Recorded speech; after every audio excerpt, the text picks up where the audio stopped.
An unseemly row has broken out between the BJP and the opposition over who should inaugurate the new Parliament House. I'm Barkha Dutt. You're with the Mojo story. The new Parliament House, set to be signalling the arrival of an Atmanirbhar Bharat and shunning old symbols of colonialism, is all set to be inaugurated this weekend. But now an ugly battle has erupted between the BJP and the opposition. The opposition, led by the Congress, says that it should be the President of India, President Murmu, who actually inaugurates the new house. The BJP is accusing the Congress of cheap politics. The Prime Minister himself is scheduled to inaugurate the new Parliament House, that too on the birth anniversary of Veer Savarkar. The choice of date too has been objected to by sections of the opposition, who have, of course, emphasized more on the fact that the Prime Minister both laid the foundation stone for Parliament House as well as will now be opening it officially. The BJP is pointing to instances in the past where it argues the Congress has done pretty much the same. At the heart of the debate, of course, is also the question of who actually is the head of the two houses of Parliament. Joining us on the program today are politicians as well as historians. Let's introduce our guests one by one. First up is Vinita Hariharan. Vinita, can we bring her into the screen? There is joining us as a spokesperson of the BJP. Good to see you again, Vinita. Also joining us on the program is Professor Ruchika Sharma. She's a historian with a very interesting video series of her own, as well as for us here at the Mojo Story. So do look up her videos if you haven't already. Also joining us is Rahul Ishwar, a self-confessed supporter of the Prime Minister, who often comes in with surprise critiques of the government's response. How will he see this debate? We'll find out in a moment from now. And also joining us from the Congress is Meeta Chakrabarti, the spokesperson and leader of the Congress. Also, Mallikarjun Kharge, the president of the Congress party, who has led this criticism, has also brought caste into the conversation. He says the BJP earlier ignored President Kovind when the National War Memorial was open, and now is ignoring President Murmu. Adding one additional layer of dissent to this debate, he has referenced SC/ST politics when it comes to President Murmu not inaugurating the new Parliament House. So before we get started with your comments, let's listen to what Mallikarjun Kharge had to say. प्रधानमंत्री खुद करते हैं, ये राष्ट्रपति करना चाहिए। पहले foundation करते वक्त भी वो उस वक्त के जो शेड्यूल कास्ट समाज से आए थे, दलित समाज से, उनको फाउंडेशन पे नहीं बुलाया। इस वक्त इस इनॉग्रेशन को भी वो शेड्यूल कास्ट मुर्मा जी है और ये बोलते हैं हम शेड्यूल कास्ट शेड्यूल ट्राइब्स को इतना महत्व दिया। अरे जिस जगह महत्व देना है, उनकी गरिमा बढ़ाना है, उस जगह तुम उनको देते नहीं और बात के लिए, अपने वोटों के लिए ये बात कहकर दूर हो जाते। So let me start with you, Meeta Chakrabarti. Why are Dalit politics being brought into this? Of course, Mr. Kharge is a Dalit leader. He's the president of the Congress party, but he is emphasizing the president's Adivasi background when he makes that comment. Why? I mean, surely you don't think that that's why she hasn't been called. Once again, referencing previous presidents' caste status as well. This is where people who may think you have a point might begin to say, okay, you're seeing everything unnecessarily through the prism of caste. Meeta? Can we unmute Meeta, please? Meeta, you're muted at your end. You've got to unmute yourself. Yeah, go ahead. I think I have muted myself. Can you hear me now? Yes, okay. We can. Go ahead. Okay. Good evening to all your viewers. And I don't think that necessarily we need to look at this through the prism of caste. Having said that, politics is a lot about optics as well. And this was an opportune moment for the government of the day to actually stand by what they claim that they believe in, that is the upliftment of people from backward caste.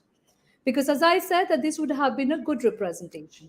Having said that, I want to come back to the basic argument. If you look at Article 79 of the Constitution, and I'll read it out for you, it says that there shall be a parliament for the union which shall consist of the president and the two houses to be known respectively as the Council of States, that is the Rajya Sabha, and the House of the People, that is the Lok Sabha.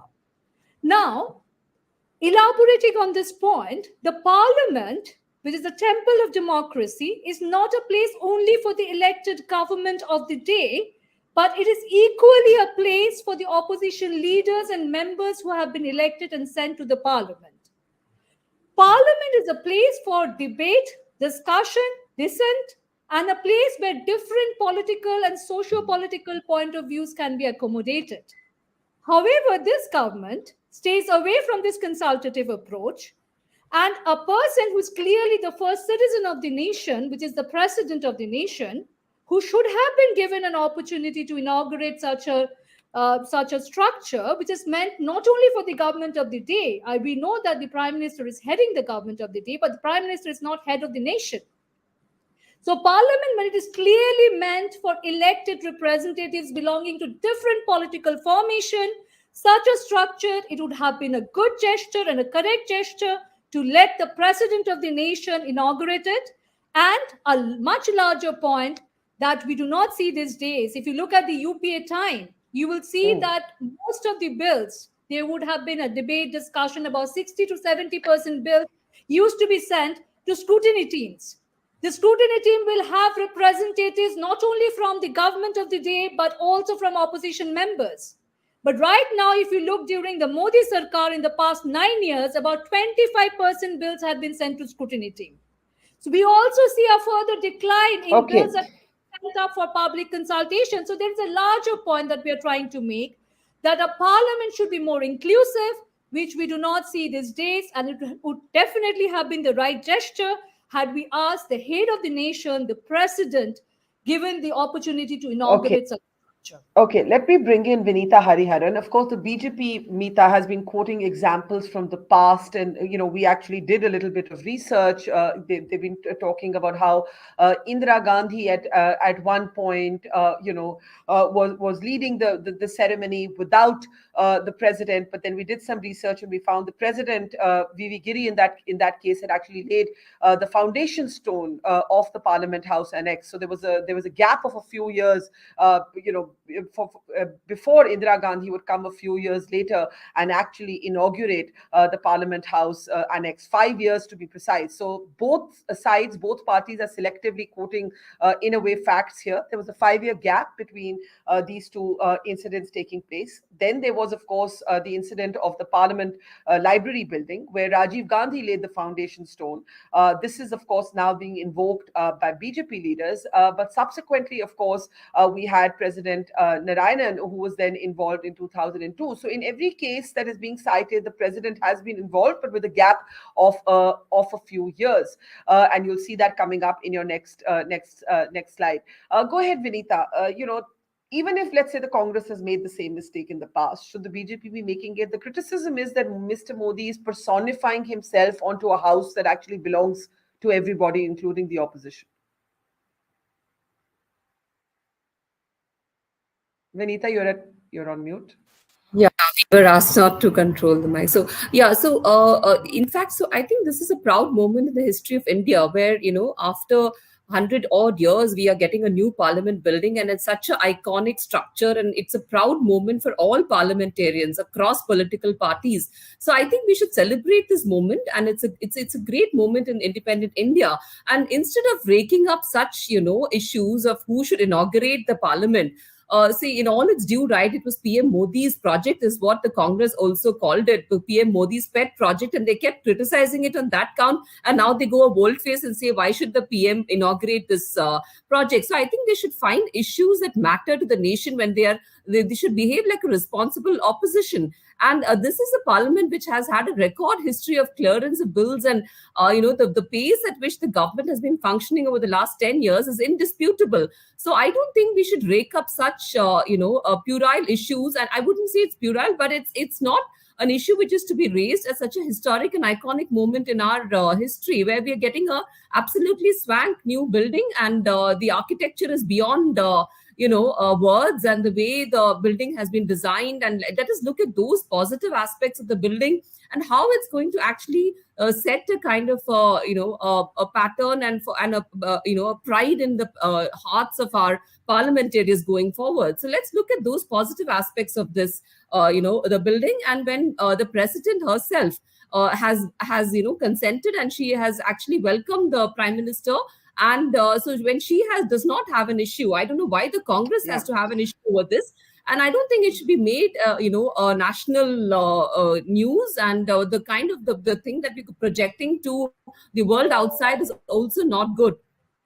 Yeah, I think that you make a fair point there. That and I'll put that to Meeta in a moment. That the Congress has been so critical about the entire project itself that now, when it's ready for unveiling, is the Congress being conveniently critical at this point? Meeta, just hold that thought. Let me bring in Rahul and Ruchika, and I'll come back to you with that. Rahul, yes, it should have been a moment. Parliament, the institution, the state, India, the state, as opposed to government and BJP, Congress, and any other party, should be bigger than individual squabbles. And yet we are seeing this moment too, besieged by, as I said, a new parliament house and all the same old battles.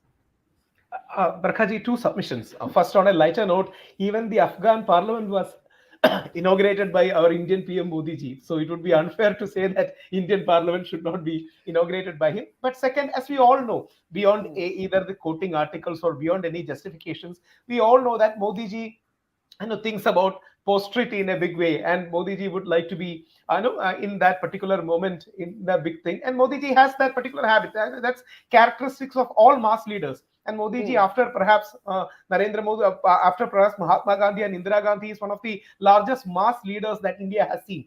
So he would like to be in that particular moment. You can argue definitely saying that the president should have been there, but at the same point of time, Modi ji choosing to do that is definitely a choice. He want to be associated with it for a long time, and perhaps even in the next century, he would like to be remembered for that epic shift, especially from his own language, moving away from the Lutyens, Delhi, and the Khan market. He inaugurated something that really showcases India's pride. Is one message Modi ji would like to resonate across centuries. I mean, we all know that is the thinking behind this. There is no meaning hiding behind anything. But two more submissions. One, it's unfortunate to bring caste here, because we all know nobody in their right mind will ever think that it is a point of caste, because BJP, especially RSS, has been working overtime for a Hindu unity, and they have been integrating backward communities in a bigger way. So that is not a question of caste. And second, also regarding Veera Savarkar, see, you may disagree with Veera Savarkar ji in so many things, including him saying that Nepal kings and the Hindu kings should unite, and such kind of posturings, hard Hindutva posturings, you may disagree. But he nearly spent 4,000 days in jail for this land. So we should be remembering him. I don't think it's only coinciding. It need not be particularly kept for the Veera Savarkar birthday. But if it is coinciding, well and good, and we need not deem him. I think Congress should be more gracious, more accepting, and more be in the occasion rather than play the spoil sport. Okay. Should the BJP also be doing something? Should the BJP also be the larger person, as they say, when a fight happens? Our parents used to say, you be the larger person. I mean, of course, the bigger brother has more responsibilities. If they can also bring in, reach out, that would be great. Extending the olive branch, just like Modi ji did for people like Ghulam Nabi Azad. See, always it's a great occasion. It's a bipartisan occasion. The core point is it's a great moment for India. So reach out, build consensus, bring everyone together. It would be very sad for Indian democracy if somebody is boycotting that. Even so, it is responsibility of BJP too to bring Congress on board. I think that responsibility should lie with Modi ji and BJP, because they are the ruling party. Reach out to them, bring them on board. Otherwise, it will be a very sad day. Yeah, I think that's well said by you, and I hope the BJP does decide to do that, because after some of the ugliest battles, rhetorically, I mean, between the Prime Minister and Mr. Kharge, we've also seen extraordinary images of them sharing a huge laugh inside Central Hall. So, we've all seen those images as well. Ruchika, before I come to the politics, the history of it, and there are two layers of history. There is the sort of anti-colonial pushback. This is being hailed as an Atmanirbhar Bharat moment, and there is the Savarkar politics, and that may not have been by design, or it may have. We don't actually know about that, but that is the coincidence, as it were. The greater emphasis has been on the sort of the new India that is stepping out of the shadows of British history, British colonialism, shadows of the empire. How do you see this movement and the argument around it? Well, I think what is being created, and you've been showing these visuals of the PM along with these very refurbished, beautiful photos of the new project which is going to be inaugurated soon. I think there is a narrative, a historical narrative which is being created and essentially being changed. When Lutyens Delhi was first created, it was created fusing two very different styles. The burgeoning style was, of course, the Mughal style, which is why you had a lot of these domes and you had a lot of these jalis and you had a lot of these chhatris. We have it on authority with people like Barker, Herbert Barker, and Edward Lutyens making notes of the fact that, this is the kind of architecture that we want to emulate because there is a legacy that they want to sort of form, starting from the Mughals and then going to the British, who have heralded modern India. I think there is a concerted effort by the new government to sort of break that, especially because of the fact that there is, reminiscent of Mughal India in that architecture. The dome, the new architecture completely removes that idea. There is no dome, there's no chhatri. What we see, and the person who's designed it, a person called Bimal Patel, said that he's taken it from the sacred yantra, and this is why the whole parliament is triangular. So I think there is a hearkening to history, not just on the fact that the architecture is so deliberately chosen to represent the kind of history that the party in power really wants to focus on. There is also this idea of, from the modern perspective, also picking and choosing their heroes. So, which is why V.D. Savarkar becomes very important. This is also the day when Nehru's funeral was there. So there is a, the coincidence of both these important events, both of which are very important for the party in power. The fact that there is Savarkar. You might want to question why Savarkar. There are many other leaders who are equally important, who probably have a bigger contribution to the Constituent Assembly, to the Constitution, rather than Savarkar.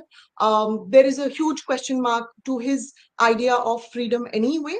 But, and coming back to the whole Dalit aspect of it, many people don't know that one of the 15 female members of the Constituent Assembly, a woman called Dakshayani Velutan, was the first female Dalit member to join the Constituent Assembly. Her birthday is next month.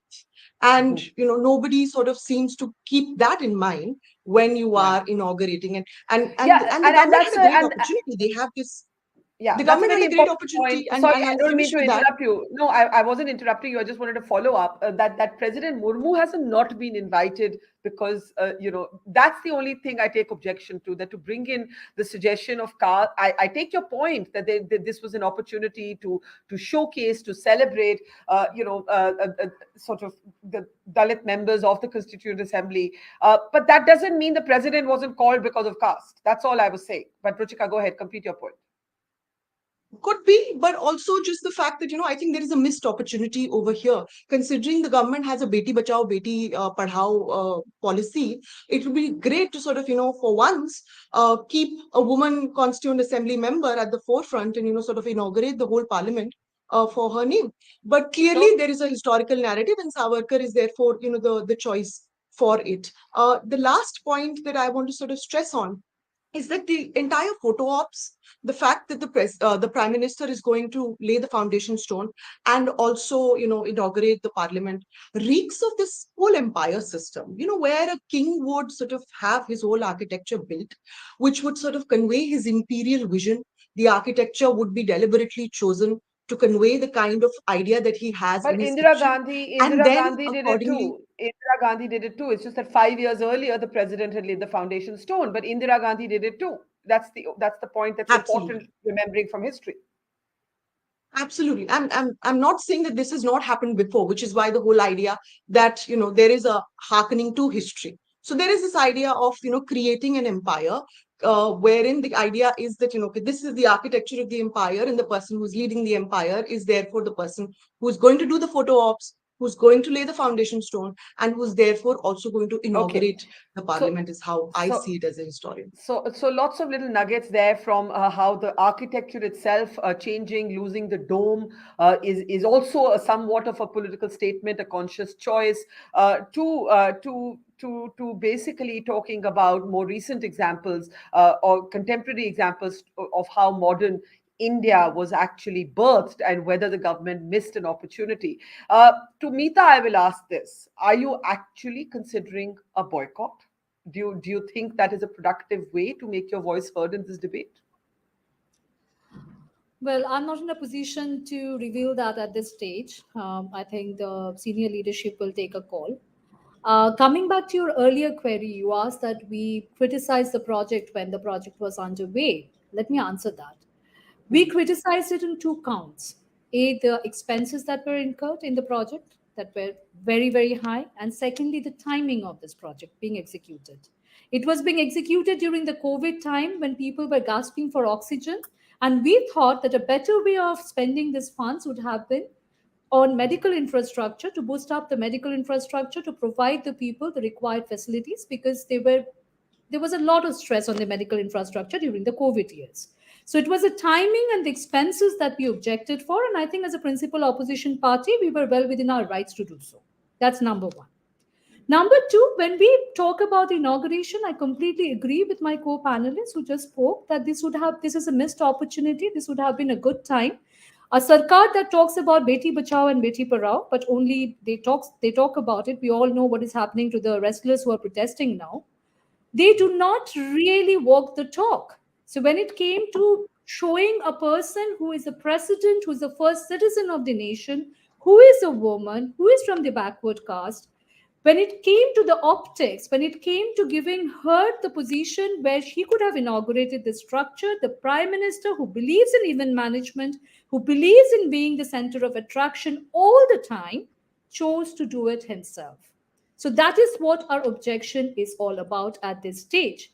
Remember, as I said in Article 79, the Constitution says that Parliament is for the President and the two houses. And how do you respond to Constitution says how do you respond to the examples, sorry, that are being cited by the BJP about Mrs. Gandhi, Rajiv Gandhi? There's a video that we could find on Doordarshan today where it was Mr. Gandhi alone, not present with anybody, laying the foundation stone. That was a library. That was the library, and I think there's a difference between library of a parliament and an entire parliament structure being inaugurated. And as you correctly pointed out, even for the annex, though that it was not the parliament being inaugurated, please bear in mind that there is a difference. Even there, the stone laying was done by the president, and the annex was inaugurated by the prime minister of the day. So first of all, there has been participation by the president. And secondly, there is a difference between inauguration of a library of a parliament and inauguration of the entire new parliament building. Okay, let me bring in Vineeta.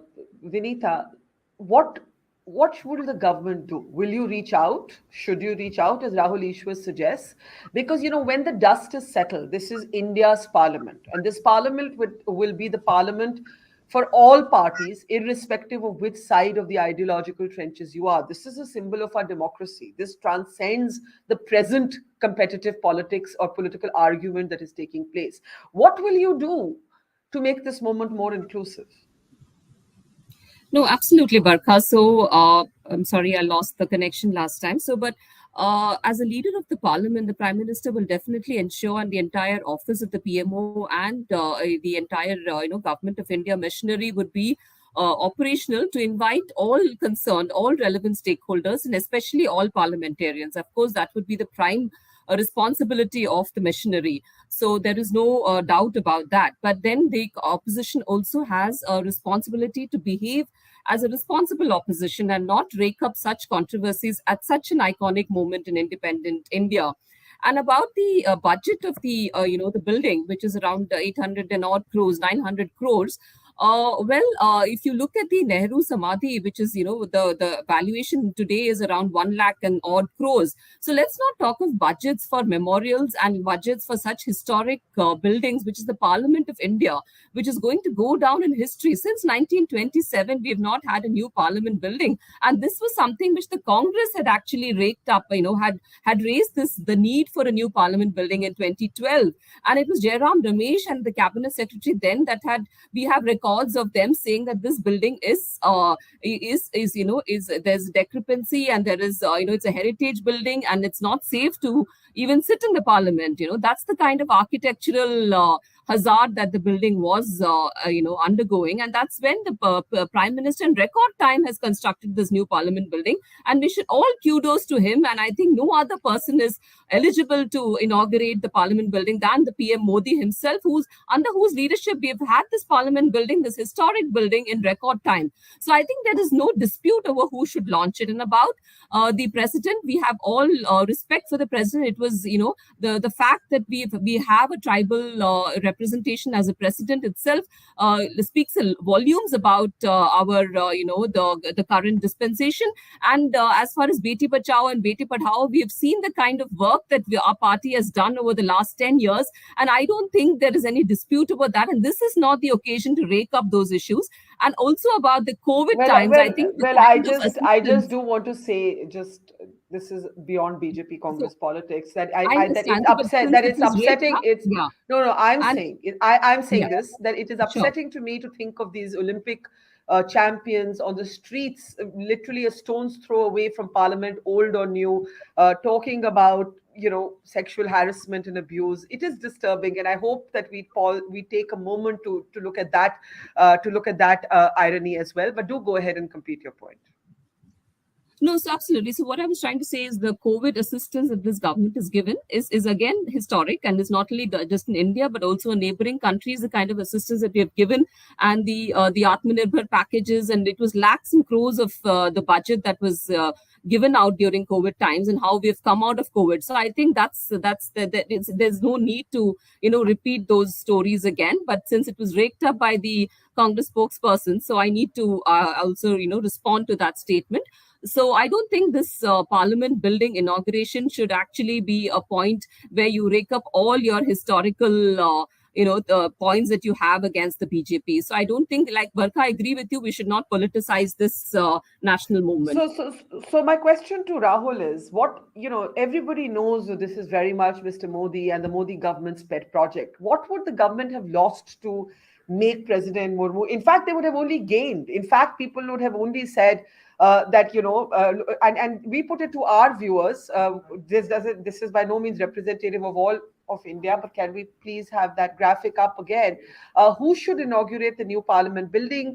So far we've had, can I please have that graphic up? So far we've had 1.2 thousand votes, and 77%, as you could see on your screen, or you will be able to see in just a moment, says it's the president, and 23% say Prime Minister Modi. So when you ask the people of India, should the president lead the inauguration, I think a lot of people would say yes, because it's the symbol of India. The president is the titular head of the state, of the Indian state. Go ahead, Rahul. I think we'll have that poll up soon. Yeah. Yes. Barkhaji, two submissions. One on a fact. I think the cost, according to media reports, it overshot by 29%, and the cost is around 1,250 crores, is what I understand from the media reports. And I don't think that's a bigger problem, because we gave nearly 950 crores for building the Afghan parliament. So, if we can give 950 crores for Afghanistan, we can definitely have 1,250 crores for India. That's not a problem. I think the opposition is definitely, they have a dislike towards Modi ji in many senses. So they would like to do that. So they would like to always say, another person is better. But, we all know that Modi ji is the man of the match of the entire BJP machinery. He is the, say, in one sense, a Sachin Tendulkar earlier, or the Virat Kohli of his team, where he is the champion, he is the vote catcher, he is the machinery around which the entire ecosystem is built. So naturally, Modi ji will be the choice of that person. The many people who are opting for the president are not doing it out of the love for tribals or a woman or a president, but they rather want somebody other than Modi ji, nothing else. But I think it is incumbent, as an admirer of Modi ji, I think it is incumbent and responsible upon Modi ji, and especially Modi ji, to reach out in any possible way. Of course, he has a huge leverage, cutting across party lines. So he should make sure that it is a bipartisan movement, and I hope Modi ji will be able to win over opposition in a positive way, because that is not opposition's thing. If we can compare it with the elder brother and the younger brother, it is always incumbent upon the elder brother to take along the younger brother in the house. Similarly, the sanctum sanctorum of Indian democracy, or the Sri Kovil, or the temple of Indian democracy, where our lives will be decided, where your and mine, our lives will be decided, should be bipartisan. And I hope Modi ji will definitely win over. In a matter of day or two, he will reach out to opposition, bring someone, build a consensus. I think if the president and the prime minister had jointly opened Parliament House, it would have been a moment that Indians across sort of partisan affiliations would have welcomed or would have had to welcome, and certainly our poll is not decisive. You can argue about, who or which political slant it's picking up. The numbers are still being computed, but an overwhelming number of viewers on this platform so far, with a little over 1,500 votes polled right now, are suggesting that the president, if it has to be one person, let it be the president. Ruchika, I want to go back to history. If we can go to Professor Ruchika Sharma now. What does this symbolize, this moment? In this moment of this new Parliament House, what does it say to you as a historian? I would think it's a creation of a history. Certainly, there's no doubt about this. This is a historic event. There is no underscoring that. What is interesting is the kind of history that is being created, starting from how grand the project is, as one of the panelists pointed out, the cost, when it started. Was there, for example, an inclusivity when these decisions were being taken as to what is going to be the architecture of the building? How much, do we want to change? Considering, and no matter the fact that this is a heritage which is created by the colonial masters, this has been our history as well for, a significant amount of time. So if you are, in a sense, changing a part of history, everybody is then a stakeholder. So was there an inclusivity followed then when these major decisions were being taken to revamp the entire institution, which we have so for long associated with our democracy, with our constitution, so on and so forth? The second also is the fact that I think there is also the creation of the idea of, this being a larger than life event. While I, again, don't want to underscore how historic an event it is, and, I'm sure as a nation we must rejoice the fact that there is a new parliament. It is clearly being created as a larger than life event, as if, creation of a parliament isn't something that has happened before. And I think that also goes into the aspect of creating history. Whenever you have to create history, you have to market it as, a larger than life event. Otherwise, it's just another event in history and won't register much. So I think the idea, therefore, is to create it as an event which is very larger than life. There is a symbolic value to it. We have significantly changed the architecture. It's very visible what kind of architecture we've followed and what kind of architecture we've rejected. The date is also significant. We have a hero set. So I think this is a creation of a new kind of history, which has always been the project of the government, let's be honest, starting with altering textbooks to creating a parliament like this. There has always been an idea of the current government to create a sense of history which they believe is their narrative, which is not the kind of narrative that has, for them, been the narrative which has been peddled so far. They think there is a different sort of a leftist sort of a narrative, or they're countering a narrative that they think was political earlier. And so the politics, of course, goes on. But I would like to say that the bottom line for me as an Indian is that this is Parliament. It is a symbol of the Indian state. It transcends all political parties. This is a symbol of our democracy, of our freedom, of our rights as citizens. And I do hope that in the end it becomes a participatory event that includes more and more voices, and that is what I think should be its essential spirit. We'll have to leave it there. Thank you very much, Ruchika, Vinita, to Meeta, and to Rahul, and to our audience. Thanks as ever for watching. See you tomorrow. We started Mojo right here in this basement. Just 4 people, 4. And now we're about to hit our first 1 million subscribers. So this is to say thank you to all of you for your support, for your respect, and for your encouragement. We've always gone to where the story is. During the pandemic, when television's big anchors were hunkered down in their studios or at their homes, we hit the road. We traveled from Delhi to Kerala, covering 30,000 kilometers in a small car, reporting from inside ICUs and inside slum tenements. Whether it's flash floods or war zones, we've always put our boots on the ground. In fact, we're just back from Punjab, tailing the Khalistani fugitive Amritpal Singh. And through all of this, we have always put you, the people, first. In an age of partisan polarized media where most journalists are either chamcha ya morcha, we believe the story is sacred and the truth of the story is what matters. And now as we get ready for the next step, we need your help. Become a Mojo member and get first access to all our big interviews. Get a chance to ask our newsmakers questions. Get a chance to write and report for us for both our website and our channels. And also, interact with me and my colleagues directly through AMA sessions. Literally, ask me anything. Click on the join now right next to the subscribe button, and yes, also subscribe if you haven't yet, and become a Mojo member for just 159 rupees a month. Hope to see lots of you in our community. It's great to see you here. Thank you for watching our work. If you haven't subscribed yet, don't forget to click the bell icon and subscribe to Mojo Story and support independent, robust journalism.